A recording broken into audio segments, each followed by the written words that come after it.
नमस्कार दोस्तों, हमारी आज की कहानी का नाम है लालच।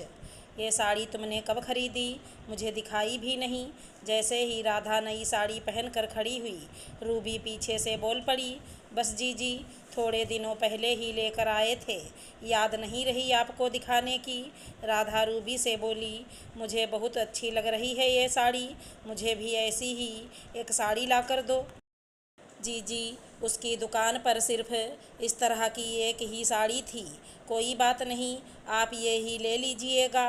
राधा ने आंखों में आंसू भरकर चुपचाप वो साड़ी रूबी को उतार कर पकड़ा दी, क्योंकि वो साड़ी राधा ने बहुत मन से खरीदी थी। लाल लाल बड़े बड़े फूलों वाली साड़ी।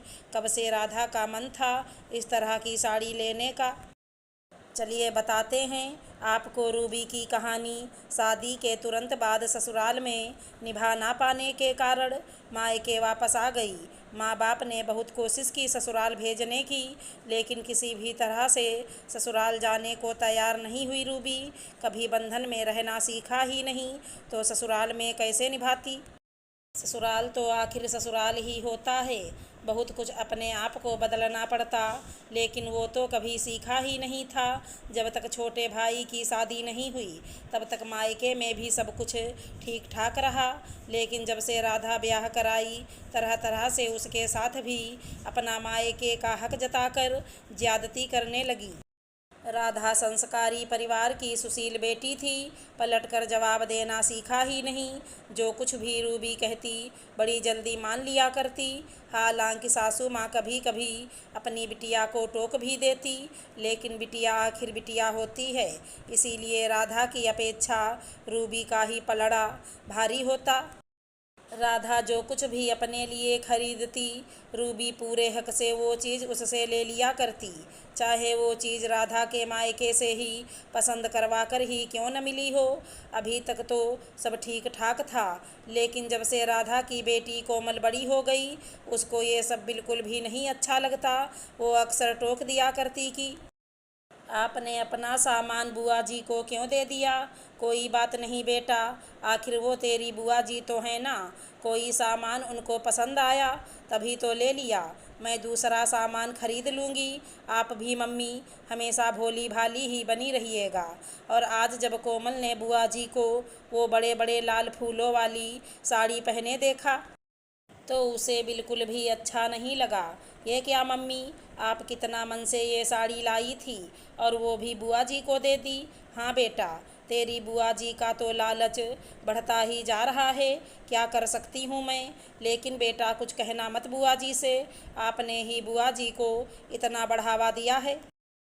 कुछ दिनों बाद राधा का भतीजा हुआ, और राधा इकलौती बहन थी अपने भाइयों की, तो उसको नेग में बहुत खूबसूरत सोने के टॉप्स मिले।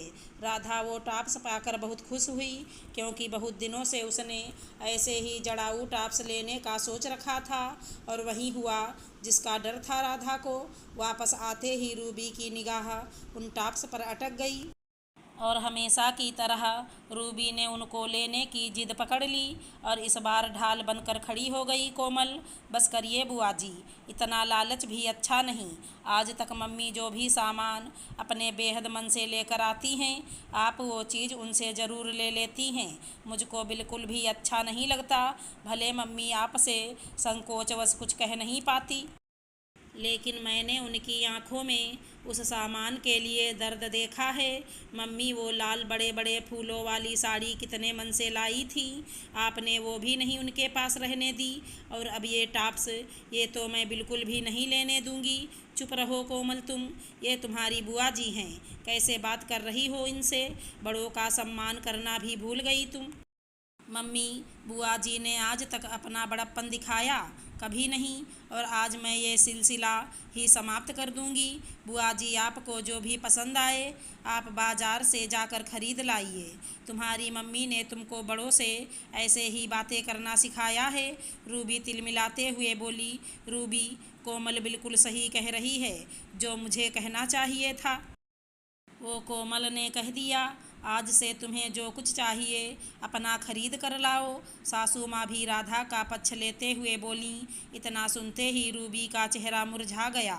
आज राधा बहुत खुश थी कि जो काम वो ना कर पाई बिटिया ने कर दिखाया। आज से वो अपनी हर मनपसंद चीज़ पहन पाएगी। नमस्कार दोस्तों, हमारी आज की कहानी का नाम है कष्ट। माँ, ये सलवार सूट पहन लीजिए, ट्रेन के सफ़र में आराम रहेगा। और ये 3 सलवार सूट अपने बैग में रख लीजिए, इसे पहनकर घूमने में आसानी होगी। नेहा अपनी सासू माँ प्रमिला जी को सलवार सूट देते हुए कहती है, बहू, पर मैं कैसे? वो तेरे बाबूजी को प्रमिला जी बोल ही रही थी कि। नेहा के ससुर महेश जी बात काटते हुए गुस्से से चिढ़कर कहते हैं, ये क्या बहू, बौरा गई हो क्या? अरे लोग क्या कहेंगे? इस उम्र में ये पहनना शोभा देता है भला? जो कल तक नहीं किया वो अब करेगी। रहने दे बहू, ये सब नए ज़माने के दिखावे। तुम्हारी सासू माँ साड़ी में ही अच्छी भली हैं। क्यों शोभा नहीं देगा बाबूजी ये सब? और लोग क्या कहेंगे, इस डर से जीना छोड़ देंगे।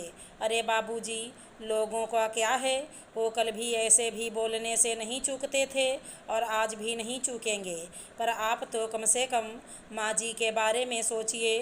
उन्हें घुटनों में हमेशा दर्द रहता है और इसकी वजह से कई बार उनके पैर लड़खड़ा जाते हैं और साड़ी में फंसकर माँ जी गिर जाती हैं। पिछली बार भी ऐसा ही हुआ था जब आप लोग हरिद्वार गए थे। कितनी चोट आई थी उनके पैरों में और कितने दिनों तक उन्हें ये कष्ट झेलना पड़ा था। क्या आप भूल गए बाबूजी? बहू की बात सुनकर थोड़ी देर महेश जी शांत रहते हैं, फिर कुछ सोचते हुए कहते हैं, पर एक बार फिर से सोच ले बहू, क्या सच में तेरी सासू माँ का ऐसा करना अच्छा लगेगा? वो भी अब जब वो नाती पोतों वाली हो गई हैं। और क्या तेरी सासू माँ इसे पहनने के लिए तैयार हैं? सोच लिया बाबूजी? बिल्कुल अच्छा लगेगा। और माँ जी क्यों तैयार नहीं होंगी? उन्हें तो उल्टा साड़ी से ज़्यादा इसमें आराम मिलेगा।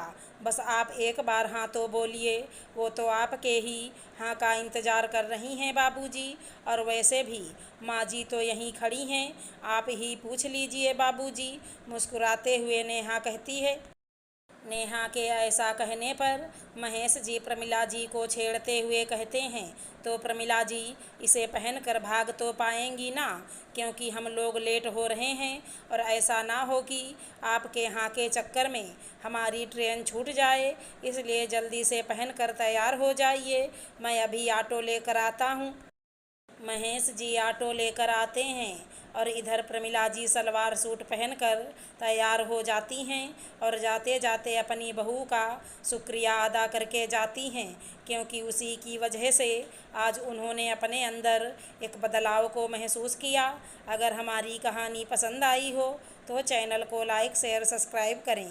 राधे राधे दोस्तों।